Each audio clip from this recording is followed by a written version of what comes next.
Most people don't know what's holding them back, but you do because you listen to me, Sam, your self-care guru and journal junkie. Welcome to Journal Entries, your safe place where you can tune in weekly to get tips, tricks, and journal prompts to uncover your feelings, gain clarity, and make your move. Today, we have such a special guest. We have Judi Holler, who is a keynote speaker, podcaster, best-selling author, and entrepreneur who imagines a world where the word regret has been eliminated from the conversation. We regret things in life that we don't pursue. So in this episode, we dig into how to take action from a place of confidence and so much more. You're going to love it. For the last decade, Judi has built an enterprise that includes a robust keynote speaking business, a top 13% podcast where she shares ideas to help elevate your mindset and take more confident action. That podcast is Yes And she's also created a line of personal development products that have gotten the attention of massive companies like the Four Seasons, the Ritz-Carlton, Ford, Marriott, Boston Red Sox, Bank of America, T-Mobile. Oh my gosh, so many more. She has also earned the praise of Forbes and Success Magazine. I think you can tell why I have been geeking out over getting the opportunity to interview her and have a conversation with her. So click into my show notes to learn more about Judi and to also be the first ever to register for her speaker school course that is only open for registration May 8th through 12th. Okay, let's dig in.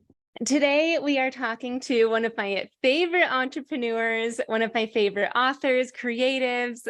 Oh my gosh, you name it. It is the one and only Judi Holler. Judi, thank you for being here. Holla is so good to be here. And you know what's so funny? Even as you said that, you did something really cool there. Like you introduced me as an entrepreneur, like before you said anything else. I mean, I make my living as a keynote speaker and I wrote a book and am continuing I write for a living, I create for a living and all of that. But at my core, like I identify the most as an entrepreneur because I just love, taking things that don't exist and making them exist, taking those things you do better than anyone else and then going and giving that in the world. And I think that's how you end up having everything you truly and getting everything you truly desire. So that just made me really happy because that's an accolade I'm pretty proud of. Yeah, that's how I see you truly, because I know all of the different avenues that you have of speaking for sure, and the book that you have, but also your podcast and even your social media presence. I feel like that alone is just so much value. And I feel like you're a multifaceted entrepreneur for me. I love that. That's a great compliment. I don't know. Do you know who Marie Forleo is?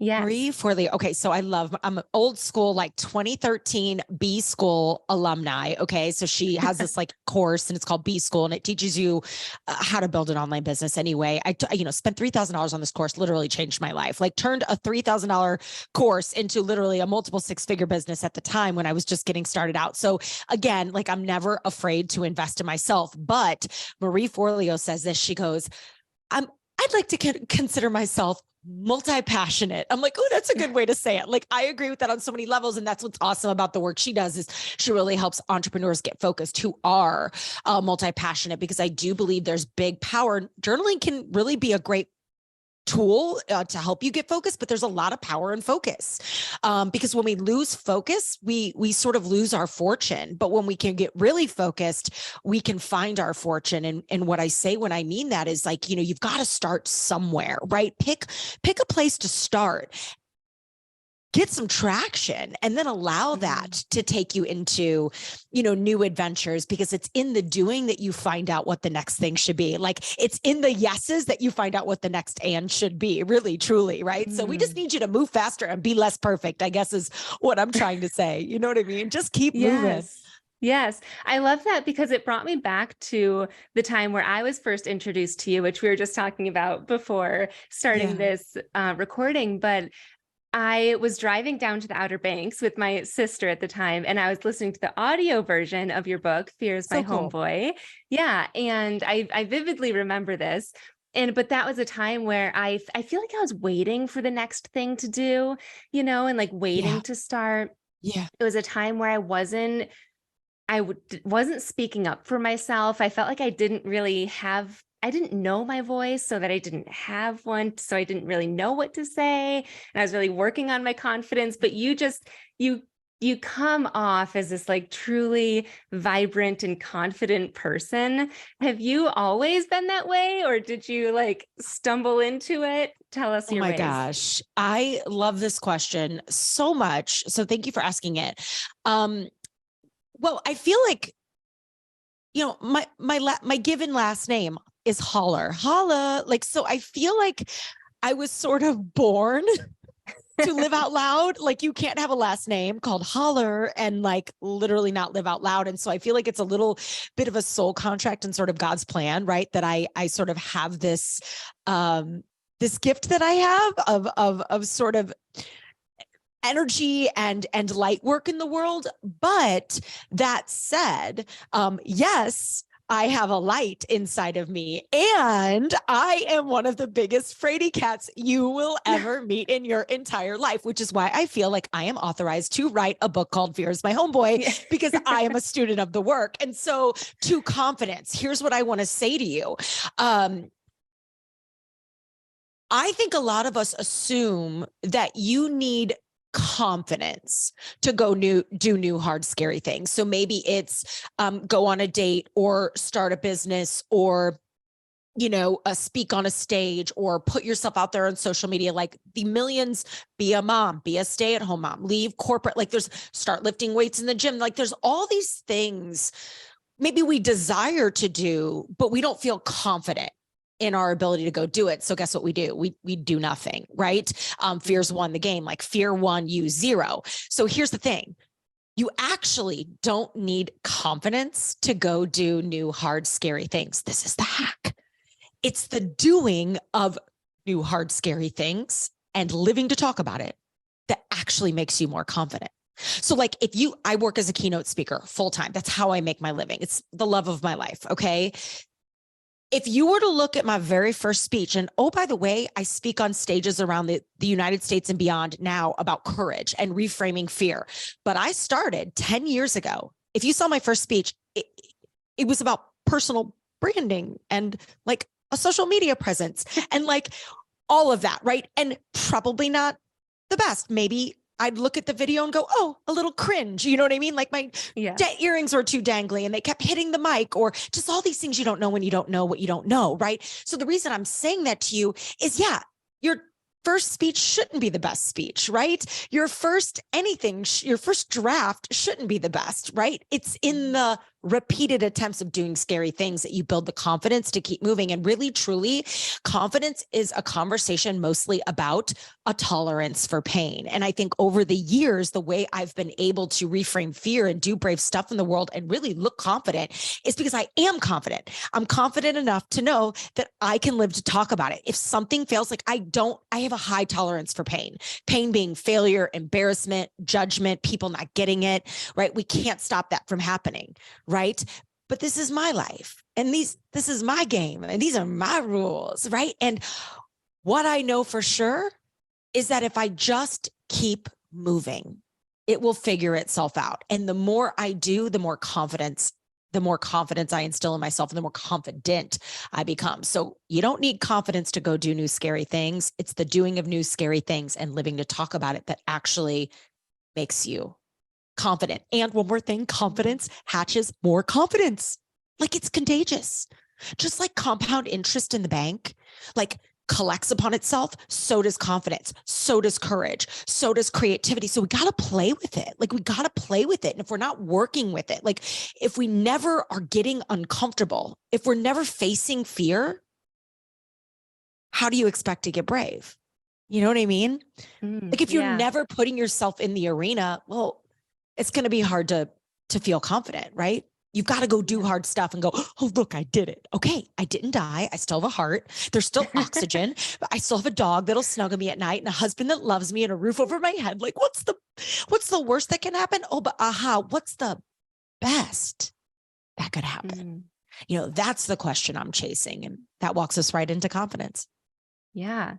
So it sounds like once you are in the flow of confidence. Oh, good word. Yeah, So, it's easy to like feel the fear and do it anyways, you know, that quote. But what about, and this might be kind of two questions in one. What love it. about the person who has experienced doing the thing and like totally like failing and like Uh-huh. stumbling and feeling so embarrassed?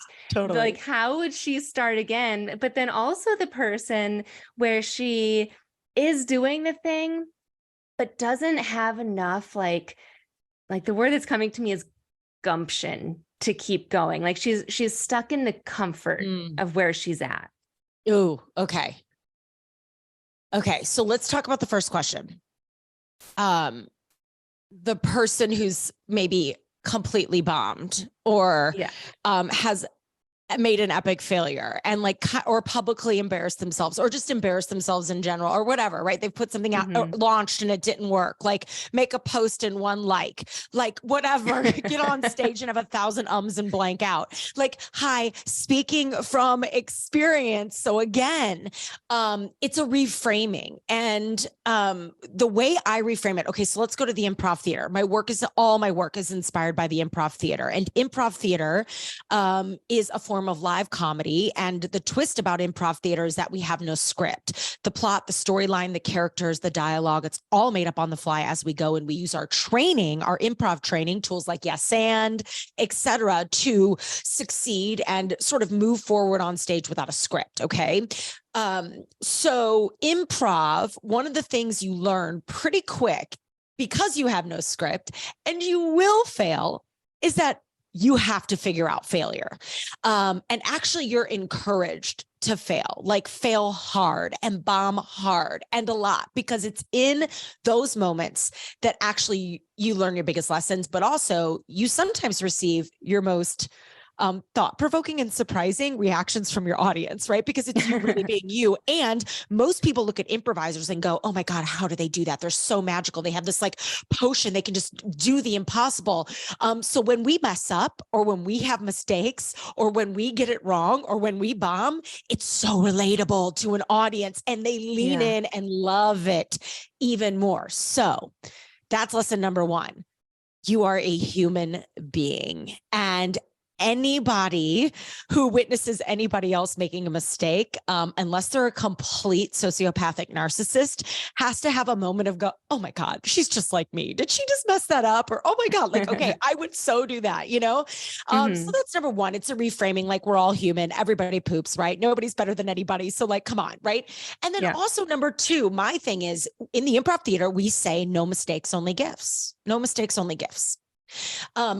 I alluded to the fact that a lot of times our mistakes, the thing we say that we're like, oh, I probably shouldn't have said that, but we say it because it feels right, gets the best reaction. So it's a gift, right? If we would have over planned it or overthought it or over systemized or over rehearsed something, that would have never organically happened. So no mistakes, only gifts means you're going to do something and you're going to win, which is awesome.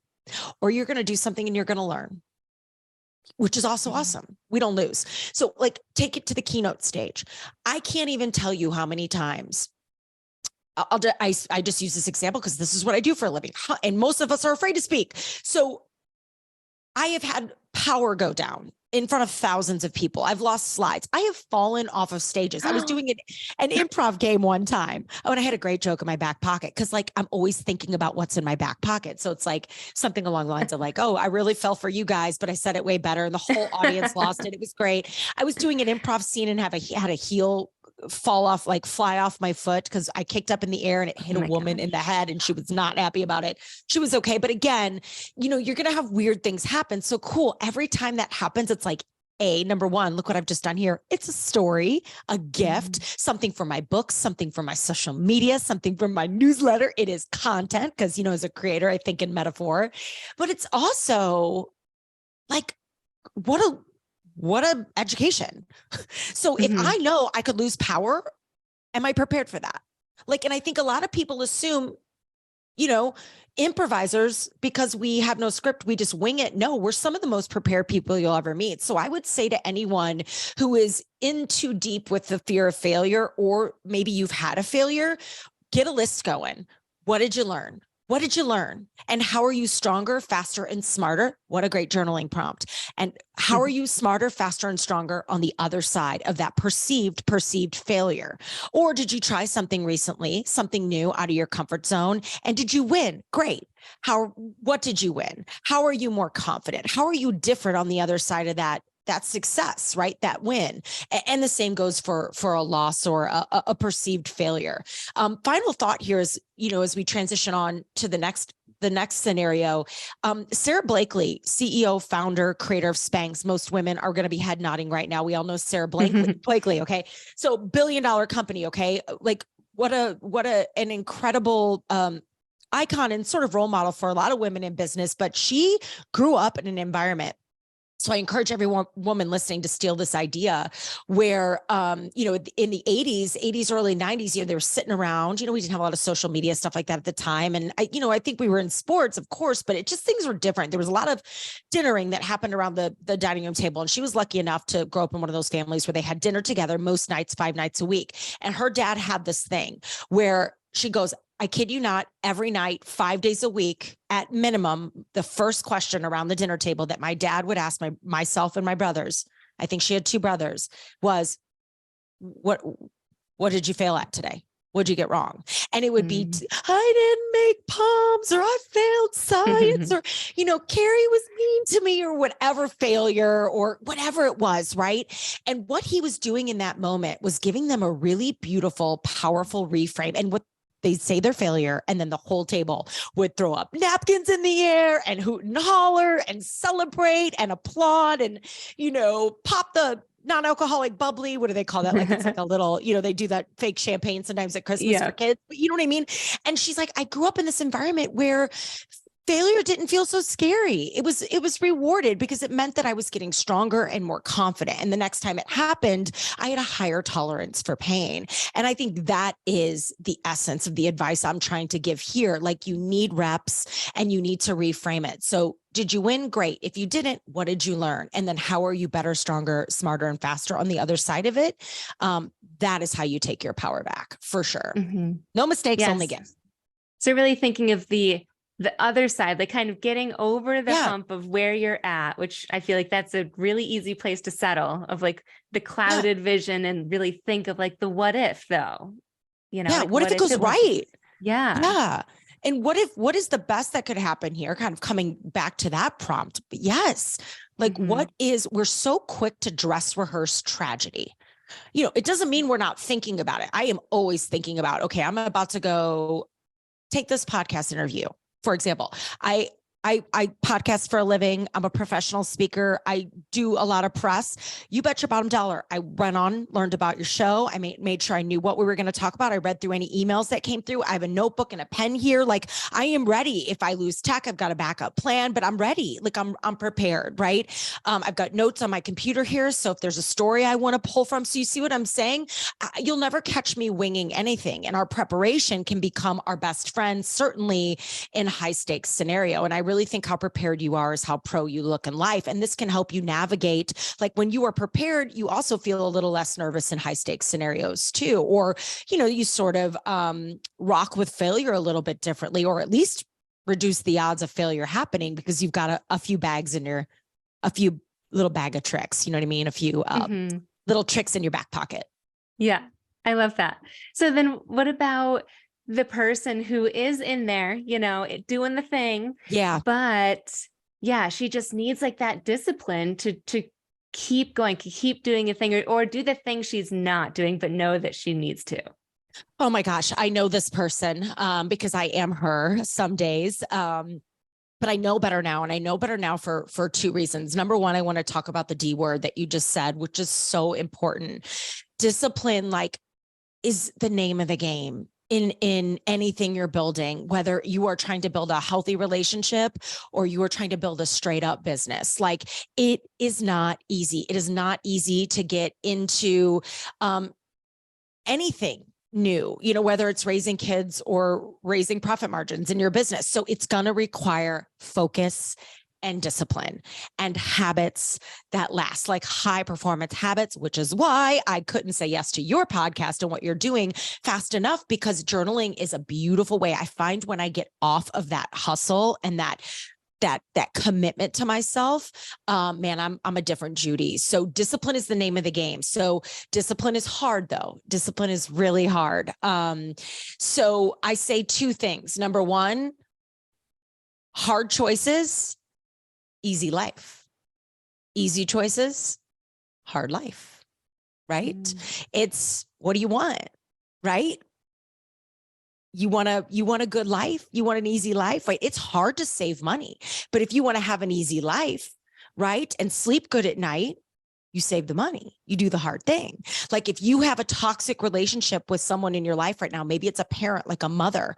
The hard thing is to pick up the phone and have the conversation, but it's going to give you a lot more ease in life and more ease on the other side. Maybe it's a breakup, a toxic friendship that needs to go away, like a business decision you need to make, like hard choices, easier life. Easy choices, doing the drive-through, ghosting the gym, you know what I mean? Not picking up the phone and making the sales calls, like all that uncomfy stuff. Hard life. You know what I mean? Hard life. So that's number one. What do you want? Easy life or hard life? This makes discipline a little bit easier for me because I want, when I say easy life, I'm not trying to say there's going to be no pain, right? Like you got to dance with discomfort. I mean, you want to push yourself and you want to rub the edges of discomfort and joy. But at the end of the day, you want to have a good life and feel at peace most days, right? So I know that's going to require me doing the hard things. The other thing I would say is for the woman who, and I know this woman so well because I am her some days, when you just are finding yourself on autopilot maybe, or you are just so deep in overwhelm that you are doing nothing. And you're just going to wait. You're going to wait. You're going to wait for someday when I have the time, someday when the kids are grown, someday when I retire, someday when I get married, someday when I have a spouse, someday when I quit my job, someday when I move to this city. Like we will someday syndrome ourselves to death. And I think it's really one of the most deadly fear diseases out there right now. We are constantly waiting for someday, right? So what you need to know, and this is the truth about fear, like the real root. If I could like sum up my book in like one sentence, this would be it. Fear has one job, and one job only. It's to stop you. Like it's so basic and so boring. That's all fear is made to do. Stop you. So knowing this is really cool because it means you have the antidote, the potion, the magical way out: movement. Yes, I'm afraid. And here's the next thing I'm going to do. The first thing I'm going to do. The next step I'm going to take. You don't need a magical 5-year plan or a crystal ball. You don't, because it's all going to change anyway. It's all changing in 5 seconds. Everything's changing every freaking second. The world is insane. Cool. So yes, I feel fear in this moment or I feel overwhelmed in this moment, but I am not fear. I am not overwhelmed, but I feel it. So cool. What's the next thing I can do? If you know fear's job is to stop you, you've got the potion, and it's movement, small baby steps. And I think so many of us assume we have to have this like seismic shift or make this big move. Sometimes the brave thing is the smallest thing. It's just the next thing. You know what I mean? It's saying, no, I'm going to start in my journal tonight. Great. You're beginning. And then tomorrow morning, what can you do? Great. I'm going to set my 3 priorities for the day and I'm going to really focus on those. You know what? Tomorrow I'm going to say no. I'm going to say no to any request that comes in. That's uncomfortable. It's a hard thing. Ooh, but easy life, right? So it's this reframing, and it's the game you're playing with fear. And it's really the game you're playing in life and in the world. Like this notion of like, I want it to be like Judi 1, fear 0 today. You know what I mean? Not fear 3, Judi 0, right? Like, so again, easy or hard, you pick, but overwhelm typically means you're lacking a plan. You can't imagine yourself. You don't even believe it's possible. You can't see yourself where you want to be. And you probably got some time management issues. Brendan Burchard calls it the pit of overwhelm, PIT. And I love this, steal it. So if you're overwhelmed, you don't have a plan, you can't imagine yourself there, there and you typically don't have a time management plan in place. And then of course, just reframe, like remember fear's there to stop you. And last thing I'll add here for her, the one who is like in someday syndrome and waiting and sort of stuck maybe on autopilot in her own way. Fear is always the strongest at the finish line. Like right before you're gonna, like, I'm about to put my first course out into the world. Okay, 2 weeks. We launch in 2 weeks, open reg. It's my first course. It's gonna be so dope. I've been waiting 10 years to do this course. Not waiting 10 years, but it's like been 10 years in the making, right? And fear is here. Fear is here because you start questioning everything. Oh my God, how will I? I look like an idiot. I'm selling too much. This is so uncomfortable. Who's gonna buy it? Well, I'm an idiot. Like, again, I look stupid. Look at my hair and that. Oh my God, like you start just, never mind. Let's just wait 2 more weeks. So you know what? Let's do it in the fall. Like you start like, so fear makes you feel like an imposter, like you're not good enough, like you start to self-sabotage, you start to dress for her tragedy, you get into all the stuff that could go wrong instead of all the stuff that could go right. So remember that. So right before you make the ask or pick up the phone or put your feet on the line or step onto stage or launch or ship or do or go, like I'm going to start the podcast, like, and I'm going to do my first, like fear is going to be the hottest and the heaviest in that moment, because what happens when you do it, you change. And when you change, fear loses control. You know what I mean? Like you may not need your fear enough as much anymore. Like you may not need it. So fear's like, no, you can't leave me. You can't leave me. So I'm going to do everything I can to keep you right here. Right. And I think that notion keeps me awake at night in a really good way. I just have to remember, like, so now when I feel fear, like right before course, right, I'm like, okay, I'm doing it right. Like if I'm afraid, I'm doing it right. I'm doing it right. I'm doing it right. Like if you're afraid, probably doing it right. You know? I love that. I felt like that was like a gut punch of the fact that you change. Like fear requires you to be a different person if you accept that fear and do it anyways. But I love that what you called it was the someday syndrome. I usually call it paralysis, same thing. But for me, I feel paralyzed sometimes on a day-to-day basis. I'm not usually like I'll do this when X, Y, and Z happens in my life, but on a daily basis, like posting paralysis is when I I'll think of a post later, you know? Yeah. So I love that, the someday syndrome, but also just like doing it. And one of the challenges that I gave one of my private clients was exactly what you said, was to say no. And I do Zoom calls. And so I told her this challenge and I could physically see her, you know, shift and get a little bit uncomfortable and all of that. And I know that behind that is a sense of guilt of like, but that means that I am not being that person for her and I'm putting myself first. And the guilt of that, of putting yourself first and doing the thing, like we've talked a lot about taking action and doing the next step. And what would you say for the person who feels guilt for doing that? Well, you're completely like 99.9% of women in the world. Some of us just know how to move through it faster, right? Like move faster, be less perfect. But also like there's this notion of like, it's your life. You get one shot. The clock is ticking. Like, you know, I don't know. I'm in this camp of like, I study women who set boundaries. Like I love when a woman tells me no, I study her. I'm like, you good girl, good for you. Look at you telling me no. Look at you setting that boundary. Like take notes, right? Like, so I'm in this camp of like, stop hating and start studying, right? Like, and I think women are so hard on other women, but you know, the big thing to remember is this, like, no matter what I do, like if you say yes, they're going to judge you. If you say no, they're going to judge you. So, you know what I mean? Like we get so worried. I say this from the stage in one of my keynotes, like we get so worried about people not liking us and judging us and making fun of us. And we feel all this guilt. So we just people please everybody and we do all the things everybody wants us to do. And then we're always last on our own list, like always, or we're not even on our own list. And then one day we wake up and we're 75 years old and we're like, what the heck just happened? I missed so much. You know what I mean? But we're so worried that people are going to judge us and not like us and make fun of us and talk about us. The cold hard truth is this, and I hate to break it to you, but people already don't like you. People are already judging you. and it's okay to be laughing, and people already don't like you. So the question is, usually in a keynote room, I get a collective amen. Like everybody feels this, right? Like, so who are you living your life for? Who are you raising your kids for? Who are you building your business for?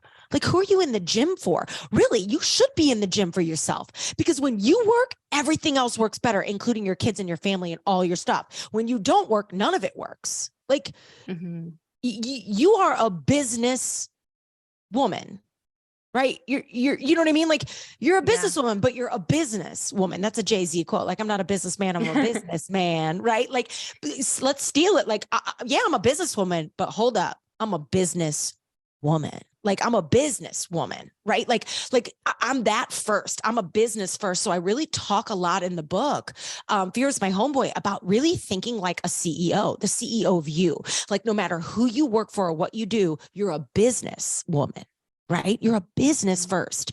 And then when you mind that business and you really keep it well-oiled, it all works better. So tell us about your course. You've mentioned it a few times, and I want to know, like, who is your ideal person? Do you want the sequin person, or do you want the person that like knows she wants to wear the sequin and isn't yet? Oh, I love it both. Okay. So Yeah. here's what it is. I will send you a link. Don't forget to send me a little email and I'll get you the link. So we have a landing page with all the information that's coming. That's dropping like in the next 24 hours. But in an essence, this is called Speaker School. I know, really creative, but you know, sometimes when we get too creative, we lose people, but it's really about the business of keynote speaking. So it's for two people. It is for the person who wants to literally speak for a living, like me. I wanted to be a keynote speaker.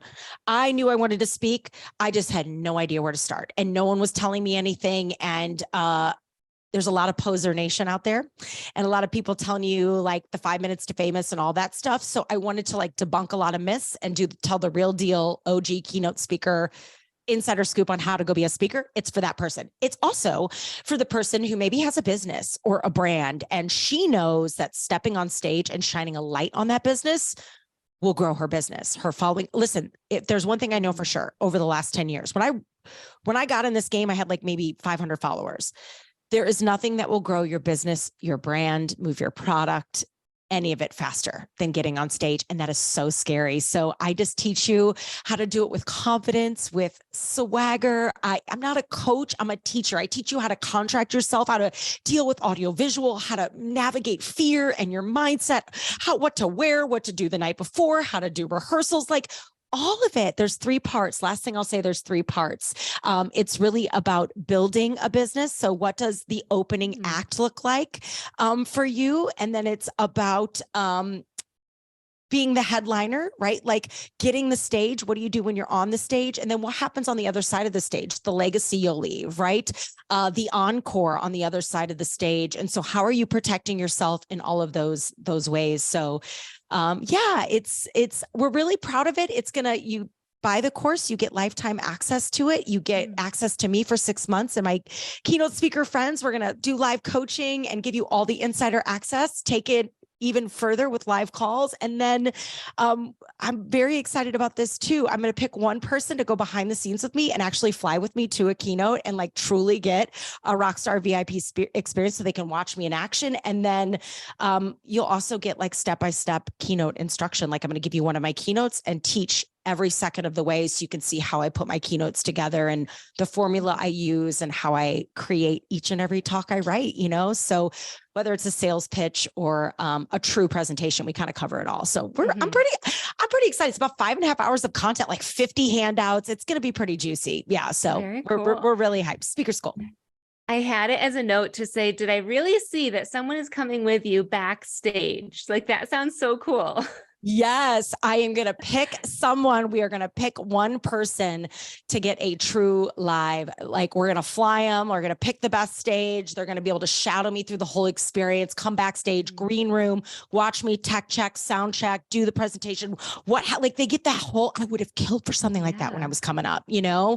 So, and we'll do it in a big space too. So yeah, I mean, just a lot of opportunities. And this is just the beginning for Speaker School. Like we are so excited about it. And I'm mean, truly, I feel like it's just the next evolution of my work. There's so much pain. I've made so many mistakes, so many failures. I've had so many wins. And so like, I'm even sharing my contracts, all of my legal documents, like everything I use, like hey, all of it. So you don't even have to like, so you just get it all. Yeah. So, and just to reiterate, because a lot of my listeners, I don't know if they have the vision. I think after this call, they might have the vision to be a keynote speaker and speak on stage. But also you said it is good for the person who wants to be able to like speak to their business and like show up on social media. And I feel like social media has given everyone a microphone, right? But you have to know how to turn it on and use it. This is the truth. Stages look very different these days. And if you have a business, you need to be on stage. So maybe you don't want to be a keynote speaker, but there's nothing that's going to grow your following, your list, sell your product faster than you getting up there and slaying it. So are you ready for it? Like, how should you look? How should you vibe with it? How should you be rehearsing? How are you protecting yourself? Do you understand audio visual? Do you know everything that could go wrong? Like, I want you to get up there and be ready to slay it. Like, you may be an accountant, but you have a dope accounting firm that you love and you got podium time at a local event. This just happened here in Arizona where this girl was so afraid and has this beautiful business and she had a choice to make. She could either let the fear take over and, when you can't get on stage and confidently articulate what it is that you do, you're not going to sell a lot of confidence in your business. But if you can, we don't expect you to be a professional speaker, but you have to get up there and sell. You have to be able to pitch. You have to be able to promote yourself. And that is speaking. That is performance. And there is an algorithm to that. So whether it's on a main stage, a podcast or whatever, I just think either one of those women, you don't have to want to be a keynote speaker. I think they would really leave this course going, oh, wow, like my soul is shook. And I also now I want to go get on stage and now I know where to go find the stages. Like, I think people don't even know how to find opportunities. And there's so many opportunities to go get booked, paid or unpaid, and how are you leveraging them, right? In either scenario. So I geek out, I'm sweating. I could talk about this all day long, which is why I know I created the right course, because speaking has just changed my life so much. And I want to help other women do it too. So we'll see. We're really excited about it. Yeah, I'm excited for you. It sounds incredible. Yeah. Thank you. Judi, you are incredible. So thank you so much for your energy and your heart and sharing everything that you put out into the world, and definitely for being on this podcast. I appreciate you so much. Back at you, Sam. Thanks for having me. Thanks so much for tuning in to this week's journal entry. I love connecting with my listeners, so make sure you screenshot this episode and tag me on Instagram at samantha.s.says so I know you're listening. And don't forget to grab your free training and journal prompts at www.samanthapenkoff.com/podcast.